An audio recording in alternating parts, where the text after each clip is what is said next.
gilded dome of the Varelian royal palace shimmered under the twin suns of Xylos, casting long, jagged shadows across the polished obsidian courtyards below. Inside the Hall of Whispers, where every footstep echoed like a heartbeat and every breath seemed to be judged by the ancestors carved into the walls, Corporal Dax Rourke stood stiff as a steel rod, his fatigue still stained with desert grit and dried blood from the skirmish beyond the Crimson Dunes. He'd been dragged here in chains, then scrubbed, shorn, and shoved into a ceremonial tunic far too tight across the shoulders. Around him, the Varelian court watched in silence, their green skin glowing faintly under the ambient light, their long white hair braided with tiny crystals that chimed like wind chimes when they moved. They were beautiful, alien, and utterly terrifying. Dax had never imagined his tour on this forsaken rock would end like this, not in a blast crater or medevac bay, but as the unwilling groom in some royal farce. The war between the Terran outpost Delta 9 and the Varelian Empire had raged for 18 brutal months. Neither side was winning, but both were bleeding dry. The Vareli wanted peace. The humans wanted to go home. And so, the High Council of Xylos had decreed a union. A human soldier, one who had fought bravely but had not broken under torture, would be wed to the cursed Princess Lysara. A symbol of unity, a political bandage over a festering wound. Dax hadn't volunteered. He'd been selected, like livestock at auction, because he was alive, male, and, according to the Varelian mystics, untainted by hate. He barely remembered the Empress's voice. Cold, melodic, like water over glass, as she'd announced his fate. But he remembered the way the court had shifted when her daughter entered.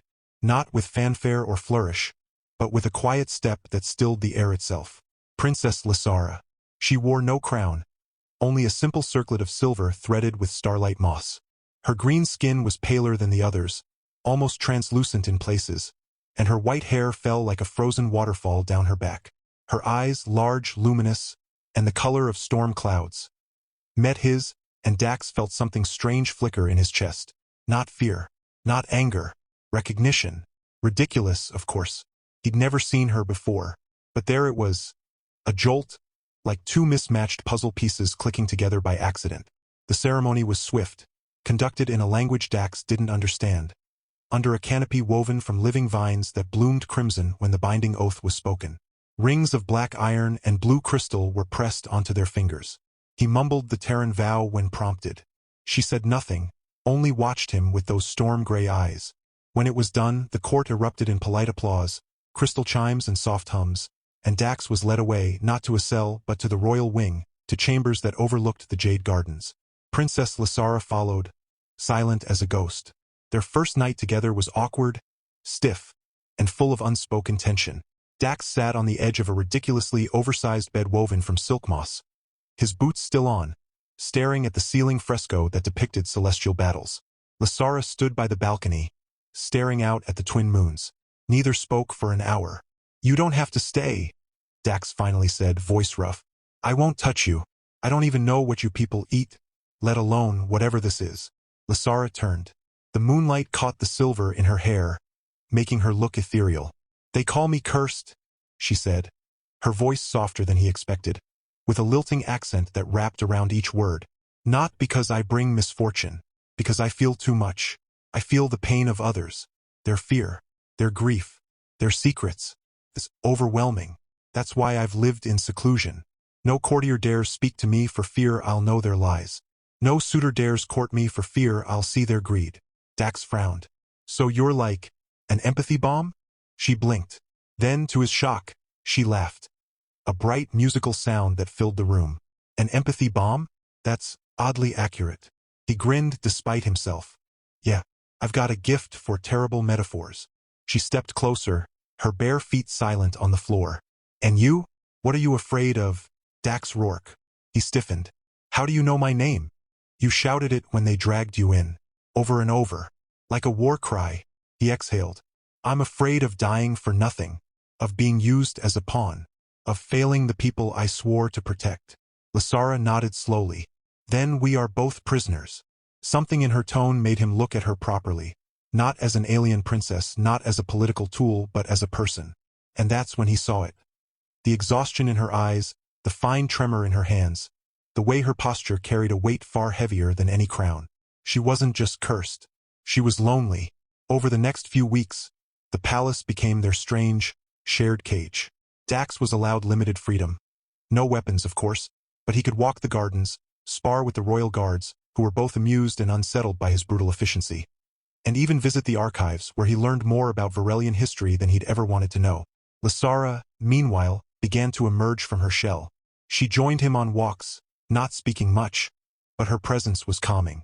She showed him how to drink nectar from sky vines, how to read the star charts that predicted seasonal winds, how to braid hair using the old warrior style. Something no princess was supposed to know. One afternoon, while they sat beneath the singing arch, a stone bridge that hummed when the wind passed through it, Dax asked the question that had been gnawing at him. Why me? Out of all the soldiers they captured, why pick a grunt from Outpost Delta 9? Lysara plucked a petal from a nearby moonblossom.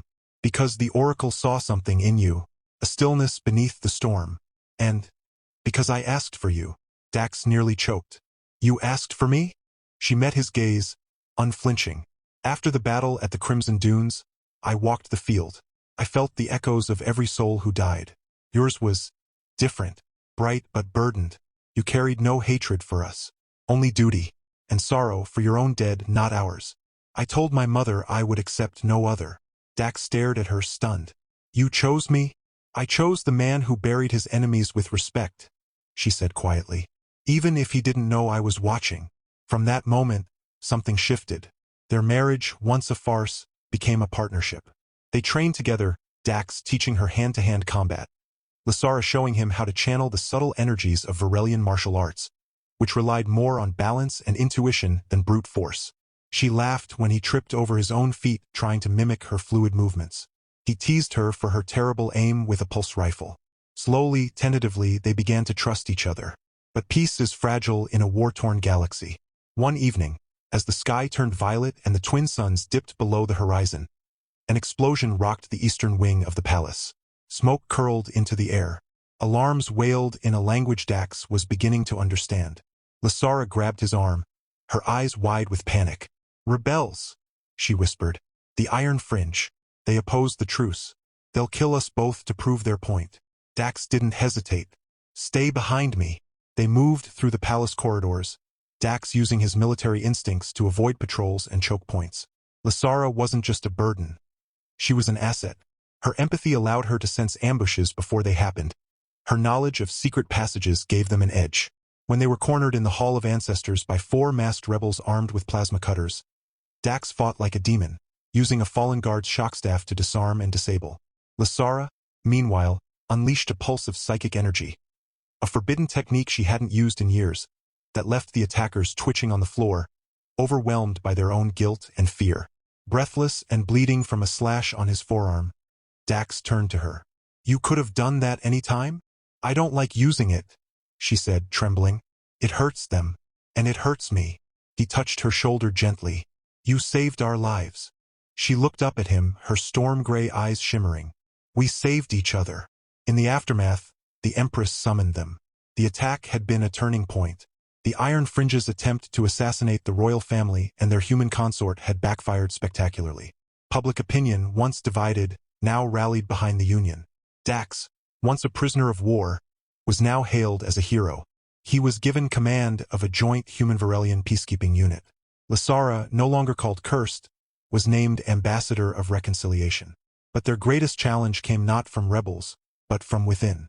During a diplomatic summit on the neutral moon of Kalos, a human delegation arrived, led by General Varric, a hardliner who despised the truce. He saw Dax as a traitor, Lysara as a seductress who turned a good soldier. At a formal banquet beneath crystalline chandeliers, Varric made a toast that dripped with sarcasm. To Corporal Rourke, he said, raising his glass, his eyes cold. May your alien bride keep you warm through the cold nights of betrayal. Lysara stiffened. Dax stood, his voice calm but edged with steel. She's not my alien bride, General. She's my wife. And she's done more for peace than you ever will from your bunker on Mars. The room fell silent. Varric sneered. You've gone native, forgotten your own kind. No, Dax said, stepping forward. I've remembered what it means to be human. Compassion, understanding, courage to see beyond skin and language. Things you seem to have forgotten. The confrontation could have ended in violence, but Lysara intervened. She stood beside Dax, her hand in his, and addressed the assembly not as a princess, but as a person. She spoke of loss, of her own people, of Terran soldiers, of the children orphaned by war. She spoke of hope, not the naive kind, but the hard-won kind that blooms in the ashes of conflict. By the end, even Varric's allies were nodding in reluctant agreement. Back on Xylos, their bond deepened. Dax no longer saw her as an alien. He saw her as Lysara, brave, funny, stubborn, kind. She saw him not as a human soldier, but as Dax, loyal, gruff, endlessly protective, with a dry wit that made her laugh until tears streamed down her cheeks. One night, as they lay on the balcony watching the meteor showers streak across the sky, Lysara turned to him. "Do you ever regret this?" she asked softly. "Being forced into this life?" Dax looked at her. Her green skin glowing in the starlight, her white hair tangled from the evening breeze, her eyes full of vulnerability and strength. He reached out, brushing a strand of hair from her face. "Regret," he said, smiling. "Lysara, you're exactly my type." She laughed, that bright, musical sound that had first disarmed him in the palace hall. "And what is your type, Dax Rourke?" He pulled her closer. "Strong, smart, a little cursed, and absolutely nothing like what I expected." She kissed him then, not out of duty, not out of politics, but out of choice. And in that kiss, the last walls between them crumbled. Their wedding may have been forced, but their love was forged, in fire, in laughter, in quiet moments under alien stars. The war didn't end overnight. There were still skirmishes, still mistrust, still old wounds that ached. But now, there was also something new. A human and a Varelian, standing side by side, building a future neither had dared dream of. Dax never thought he'd find home on a desert planet with twin suns. He never thought he'd fall for a princess with storm-gray eyes and a heart too big for her own good. But life, he'd learned, had a funny way of giving you exactly what you needed, even if it came wrapped in chains and royal decrees. And as the first light of dawn painted the palace towers gold, Dax held Lysara close, knowing that whatever came next, rebellion, peace, parenthood, war, they'd face it together, not as symbols, not as pawns, but as partners, as husband and wife, as two souls who had found each other in the chaos of a broken galaxy and decided, against all odds, to make something beautiful from the wreckage. Weeks passed in a fragile calm, the kind that hums just before the storm breaks again. Dax and Lysara had settled into a rhythm, mornings spent reviewing joint patrol reports, afternoons training together in the royal sparring gardens, evenings sharing quiet meals under the star chandeliers of their private suite. They'd even begun sleeping in the same bed without the awkward distance that had marked their first nights. But peace, especially on Xylos, was never meant to last. The first twist came not with fire or steel, but with a whisper, a coded transmission intercepted by Outpost Delta 9 and urgently relayed to the palace. It spoke of a secret human bioweapon, Project Ironroot, developed during the early days of the war. Designed to target Varelian physiology, it had been decommissioned, or so the official records claimed. Yet recent sensor readings from the abandoned Terran research station orbiting Xylos's dead moon, Varith, showed anomalous energy signatures. Someone had reactivated it. Dax's blood ran cold. He'd heard rumors of Ironroot, how it didn't kill outright, but unraveled cellular cohesion in green-skinned Varelians, causing slow, agonizing disintegration. The project had been shut down after ethical protests, buried under layers of military red tape. But if it was active again, Lysara, sensing his dread through their growing empathic bond, placed a hand on his arm. "We must go to Varith," she said, her voice firm. "If this weapon exists, it threatens not just my people, but the fragile trust between our worlds." The Empress agreed, though reluctantly. "Take the Sky Manta," she urged, pressing a royal sigil into Dax's palm. "It will grant you access to restricted sectors. And Dax, protect her." They launched under cover of darkness, the sleek royal courier ship slicing through the upper atmosphere like a silver blade. Varith loomed ahead, a pockmarked sphere of rock and silence. As they docked with the derelict station, alarms blared, not from the station but from their own ship. Sabotage. Someone had tampered with the docking clamps. The ship tore free, tumbling into the void, leaving them stranded. Inside the station, the air was stale, the corridors dimly lit by emergency glow strips. Every step echoed like a death rattle. Dax kept his pulse pistol ready. Lysara moved with eerie calm, her empathy scanning for living minds. They found none. Only the ghosts of scientists long gone, their skeletons curled in corners, fused to consoles by some failed containment breach. Then they found the lab. At its center, suspended in a stasis pod humming with unstable energy, was not a weapon, but a child. She couldn't have been more than 10 Terran years old, though Varelian aging was different. Her skin was a soft jade, her hair a silvery white braid. She wore a tattered medical gown, and around her neck hung a tiny pendant, a miniature version of Lysara's royal circlet. Her eyes fluttered open as they approached, and she spoke in a voice both fragile and ancient. "You're late, mother." Lysara froze. What did you say?" The girl sat up, the stasis field crackling and dying. "Project Ironroot wasn't a weapon," she said, stepping onto the cold floor barefoot. "It was me. They spliced human and Varelian DNA to create a bridge species, a living peace treaty. But I was too powerful. I felt everything, every death, every lie, every scream. So they locked me away." Dax's mind reeled. "You're her daughter?" The girl tilted her head. "Not yet. Not in your timeline. But I am your future." Lysara staggered back as if struck. Her hands trembled. "Time displacement? Genetic echo? This shouldn't be possible." "It is," the girl said softly, "because you loved each other enough to change fate." Suddenly, the station shook. Red lights flared. A voice boomed over the comms, General Varrick's. Well, the traitor and his pet princess. I knew you'd lead me to it." Varrick hadn't just reactivated Ironroot, he'd come to claim it. He'd always believed the only way to win the war was total Varelian extinction. And now, he thought he held the ultimate weapon. Dax shoved Lysara and the girl behind a console as plasma fire tore through the doorway. "Get her out of here," he yelled. But Lysara didn't move. She turned to the girl, her future daughter, and placed both hands on her shoulders. "What's your name?" The girl smiled faintly. "Naira." "Then trust me, Naira." Lysara closed her eyes, and a wave of golden light erupted from her. Not pain, not force, but pure resonance. The station groaned. Panels cracked. The very structure seemed to shudder in sympathy with her will.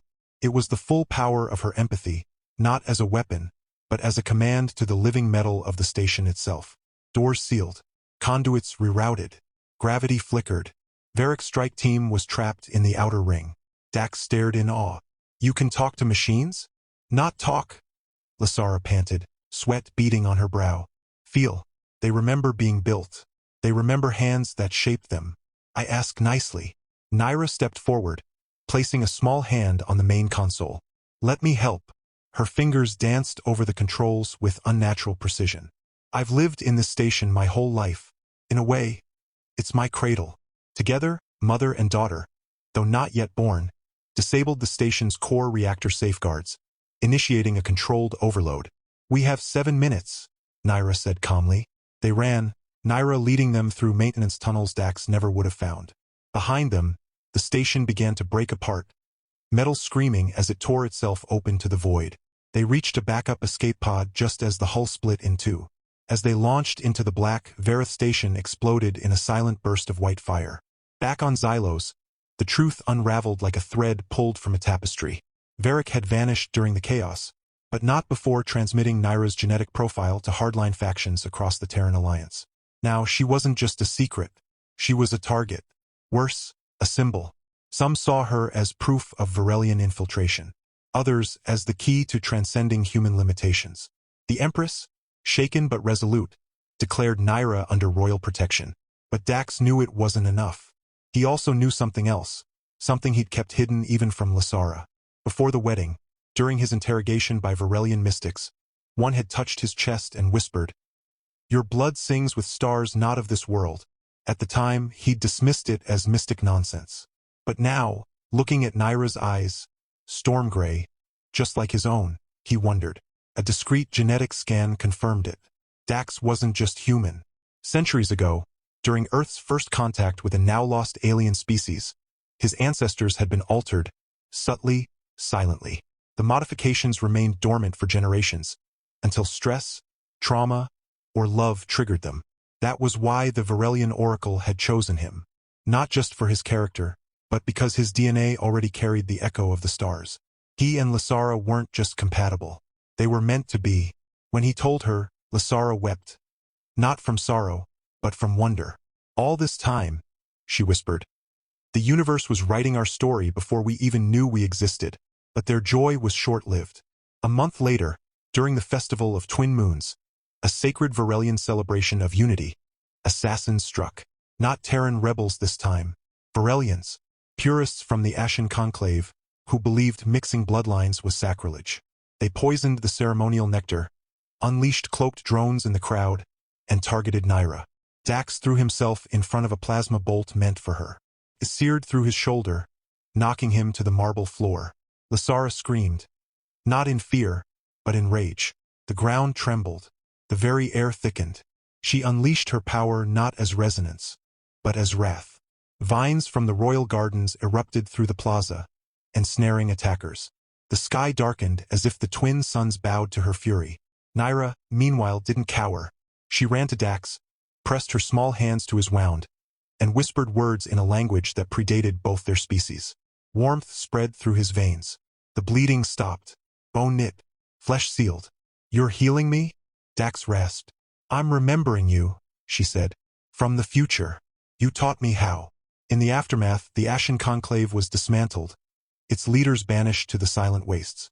But Dax and Lysara knew the fight wasn't over. The galaxy was watching. Some saw their union as hope, others as heresy. Still, they chose to build anyway. They moved out of the palace's gilded halls and into a modest villa on the edge of the Jade Gardens, closer to the people, farther from politics. Dax trained a new generation of peacekeepers, human and Varelian side by side. Lysara opened schools that taught empathy as a science, not a curse. Naira, under their care, flourished, learning to control her gifts, to laugh, to play. One evening, as the twin suns painted the sky in hues of amber and violet, Dax stood on the villa's balcony, Lysara beside him, Naira chasing fireflies in the garden below, bioluminescent insects native to Xylos that glowed in response to joy. She's not really our daughter, Lysara said softly. Not yet. Not in the way time understands. Dax took her hand. Does it matter? She's here. She's ours. Lysara leaned into him. What if bringing her here unraveled the future? What if we never have her? Because she's already with us. He smiled. Then we give her a better one. And in that moment, as Naira laughed and the fireflies swirled around her like living stars, Dax knew they'd already won. Not through war, not through power, but through love, stubborn, impossible, and defiantly human, and Varelian, and something entirely new.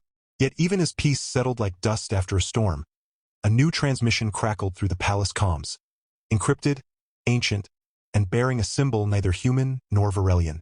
It came from the outer rim, from a system not on any star chart, and it addressed them by name. Dax Rourke, Lysara of House Viral, Naira of the Threshold. The message was simple. They are coming, and they do not forgive hybrids. The screen went dark. Dax looked at Lysara.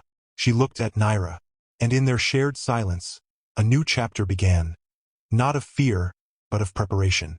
For the universe was vast, and their family, once born of coercion, had become something the galaxy had never seen. A living bridge between species, between time, between war and peace. And bridges, Dax knew, were meant to be crossed, or defended if necessary. He squeezed Lysara's hand. Down in the garden, Naira looked up, her storm-gray eyes catching the last light of day. Whatever came next, they'd face it. Together. The mysterious transmission haunted them for days. Neither Dax nor Lysara spoke of it aloud.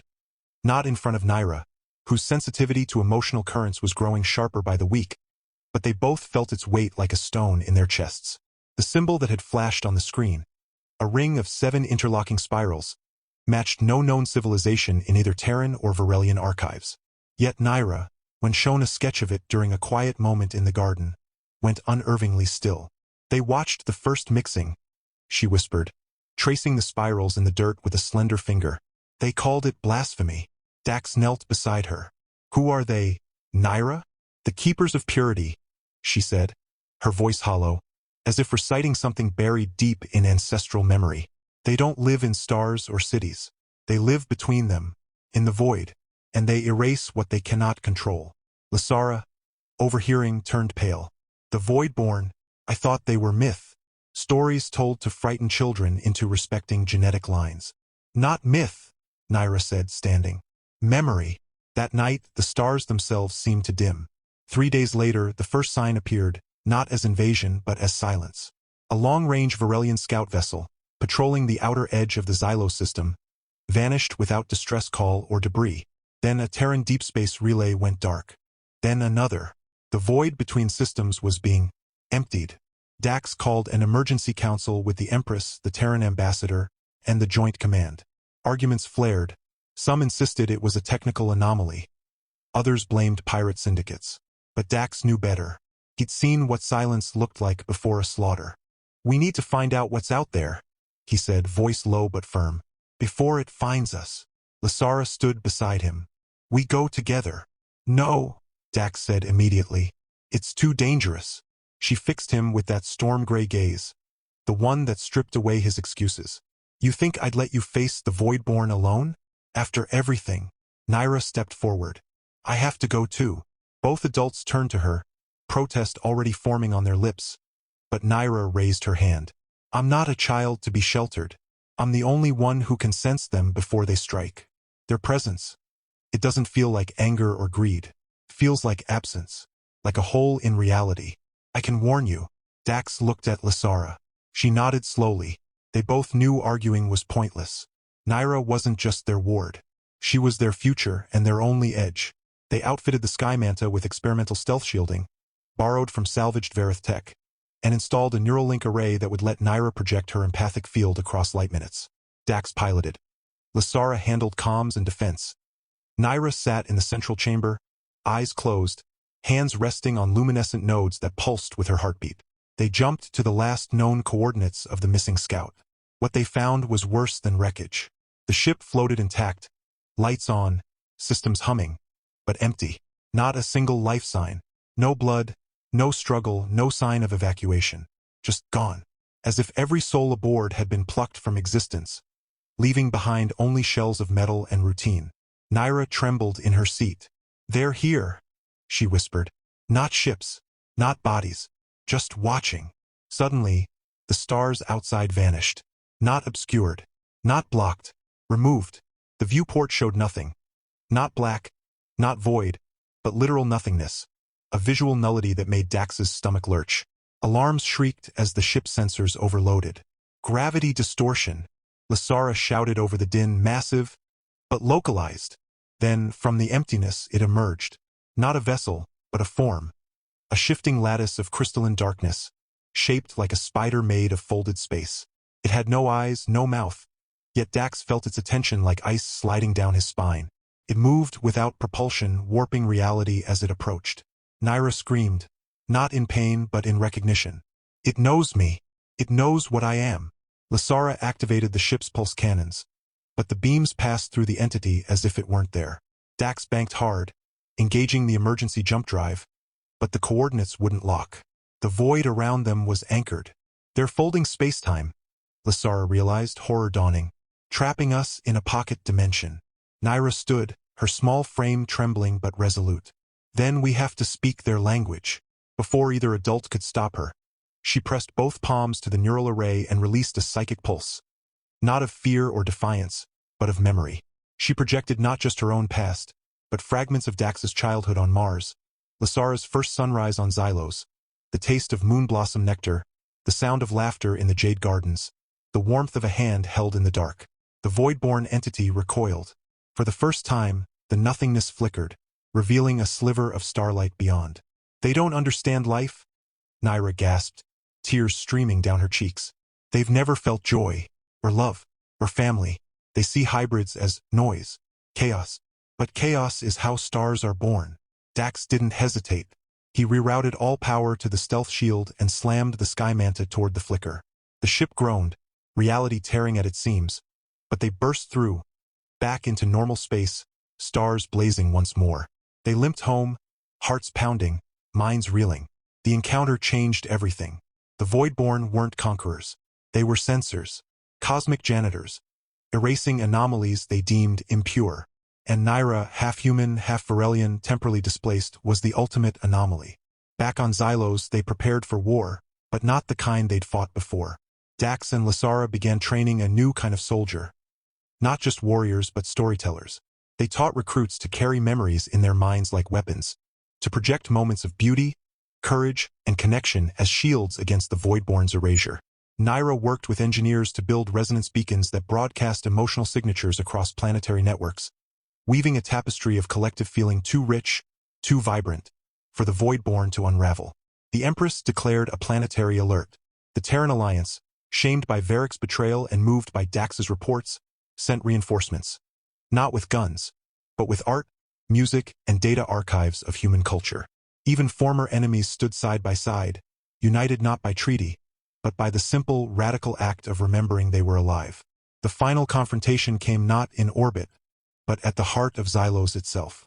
The Voidborn descended during the solstice eclipse, when the twin suns aligned and the planet's magnetic field wavered. Dozens of the crystalline entities appeared over the capital, folding space, draining light, silencing sound. Cities went dark. Minds began to slip, but this time Xylos was ready. From every rooftop, every temple, every home, the people broadcast their memories. A child's lullaby, a farmer's pride in his harvest, a grandmother's recipe passed down for generations, a soldier's promise to return home. The emotional wave crashed against the Voidborn like an ocean against stone. Lysara stood on the palace balcony, arms outstretched, channeling the entire planet's empathy through her. A luminous storm of feeling that turned the sky gold. Dax stood beside her, pulse rifle in hand, not to kill, but to protect the fragile light she held.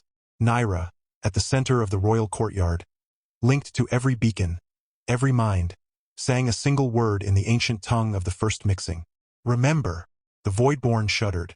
One by one, their crystalline forms cracked, not from force but from recognition. For the first time, they felt something. Not chaos, not noise, meaning. And then they vanished, not in defeat, but in retreat. Perhaps to reconsider, perhaps to evolve, perhaps simply to leave the anomaly be. Silence returned, but this time it was peaceful.